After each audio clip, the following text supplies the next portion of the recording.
എളിമയാർന്ന ഘട്ടമാണ് ഒരു മനുഷ്യൻ്റെ ജീവിതത്തിലെ യൗവനഘട്ടം എന്ന് പറയുന്നത്. ഏത് പ്രതിസന്ധികളെയും നേരിടാനുള്ള ചങ്കൂറ്റം, അതിനുള്ള സാധ്യതകളും അതിനുള്ള സന്നദ്ധതയും ധൈര്യവുമൊക്കെ ഒത്തുചേരുന്നൊരു പ്രായമാണ് യുവത്വത്തിൻ്റെ, അതല്ലെങ്കിൽ യൗവനത്തിൻ്റെ ആ പ്രധാനപ്പെട്ട പ്രായം.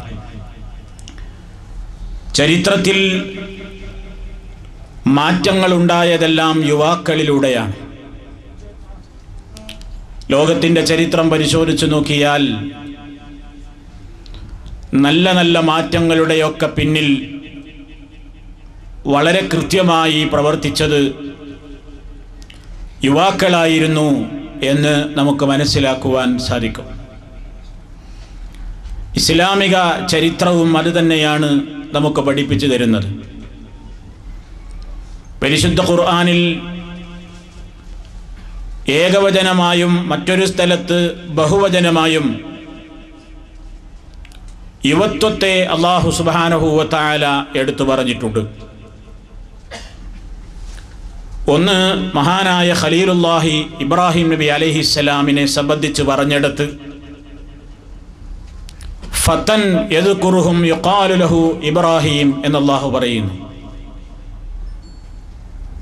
ആ കാലഘട്ടത്തിലുണ്ടായിരുന്ന കള്ളദൈവങ്ങളെയെല്ലാം വിമർശിച്ചിരുന്ന,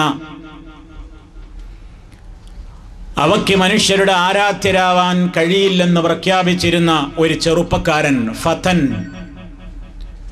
അവിടെയാണ് ഏകവചനമായി അല്ലാഹു യുവത്വത്തെ പരാമർശിച്ചത്. രണ്ടാമതായി യുവാക്കൾ എന്ന പ്രയോഗം വിശുദ്ധ ഖുർആനിൽ നമുക്ക് കാണാൻ സാധിക്കുന്ന സ്ഥലം സൂറത്തുൽ കഹ്ഫാണ്.